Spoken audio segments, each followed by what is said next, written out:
بسم اللہ الرحمن الرحیم اللہ یستہزئ بہم ویمدہم فی طغیانہم یعمہون۔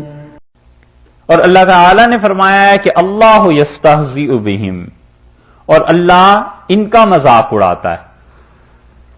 یہ ہے عربوں کی ادب کے مطابق وہ ایسے ہے کہ جو فعل کوئی کرتا ہے اس فعل کی جزا بھی ایسے ہی دے دی جائے۔ الفاظ وہی استعمال ہوتے ہیں لیکن حقیقت میں زمین آسمان کا فرق ہے۔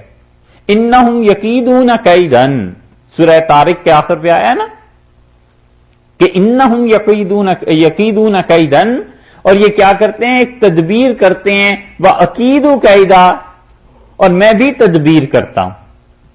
ترجمہ اگر آپ صحیح وہاں کہیں تو انہم یکیدون کیدن، یہ کیا کرتے ہیں؟ مکر کرتے ہیں، فریب کرتے ہیں، دھوکہ دیتے ہیں، وَأَكِيدُ كَيْدًا، اور میں ان کے مقابلے میں تدبیر کرتا ہوں، میں ان کی بات کو رد کرتا ہوں، الٹا کرتا ہوں، ان کی سازش کو ناکام کرتا ہوں۔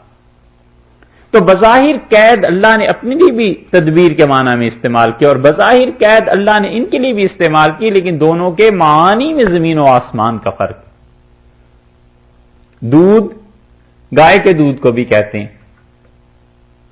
اور اگر سورنی کا دودھ ہو تو دودھ تو اسے بھی کہیں گے ہی، لیکن حقیقت میں کتنا فرق ہے۔ مولانا روم نے لکھا ہے نا کہ شیر اور شیر لکھنے میں ایک ہی طرح سے ہیں، لیکن شیر اور شیر میں بڑا فرق ہے۔ بس اسی طرح ان کا مذاق اڑانا الگ چیز، اللہ کا مذاق اڑانا، اللہ تعالیٰ اس طرح کی جتنی باتیں ارشاد فرماتے ہیں اس پہ مفسرین نے قاعدے اور کلیے کی بات لکھی ہے۔ وہ کہتے ہیں کہ مراد اس کا نتیجہ ہوتا ہے کہ اس کے نتیجے میں کیا آیا۔ مثلا اس نے مذاق اڑایا تو کسی آدمی کا مذاق اڑانا، اس کا نتیجہ کیا نکلے گا؟ شرمندہ ہونا۔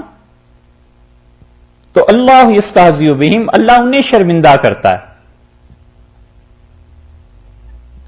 حیا کا مطلب کیا؟ کہ آدمی کسی کام سے رک جائے۔ ان اللہ لا یستحیی، اللہ تعالی حیا نہیں کرتا، یعنی اللہ جھجکتا نہیں ہے، رکتا نہیں ہے اس کام سے۔ تو یہاں پر آیا ہے کہ ہم مستہزئون، وہ کہتے ہیں ہم تو مذاق کر رہے تھے۔ اللہ تعالیٰ نے فرمایا اللہ یستہزئ بہم، اور اللہ ان کا مذاق اڑاتا ہے، اللہ تعالیٰ ان سے مذاق کرتا ہے، ہنسی کرتا ہے ان سے۔ تو جو وہ چال چل رہے ہیں ان کی چال کو اللہ ان پہ الٹ دیتا ہے، وہ اس تباہی اور بربادی میں ہے۔ وَيَمُدُّهُمْ، اور اللہ تعالیٰ انہیں کیا کرتا ہے؟ ڈھیل دیتا ہے۔ مدہ کھینچنا، آپ نے جب قرآن پاک پڑھا ہوگا بچپن میں تو اساتذہ نے سکھایا ہوگا نا یہ مد ہے، تو مد کا کیا مطلب ہے؟ کھینچ کے اسے پڑھو۔ وَيَمُدُّهُمْ، اور اللہ انہیں کھینچتا ہے، ڈھیل دے دیتا ہے، چھوڑ دیتا ہے، فی طغیانہم، ان کی سرکشی میں۔ طغیان سرکشی اردو میں بھی استعمال ہوتا ہے، طغیانی آ گئی، موسیٰ ندی میں طغیانی آ گئی، اب بھی آتی نہیں آتی؟ اچھا، پرانی حیدرآباد کی اردو میں پڑھا تھا۔ اچھا، فی طغیانہم، کہ وہ اللہ انہیں ڈھیل دے دیتا ہے ان کی سرکشی میں۔ یعمہون، یعمہون جو ہے امہن سے مشتق ہے۔ ام کا مطلب یہ ہے، امہن کا، کہ راستہ سجھائی نہ دے، انہیں پتہ نہیں چلتا کہ جائیں کدھر، راستہ معلوم نہیں ہوتا، یہ ہے۔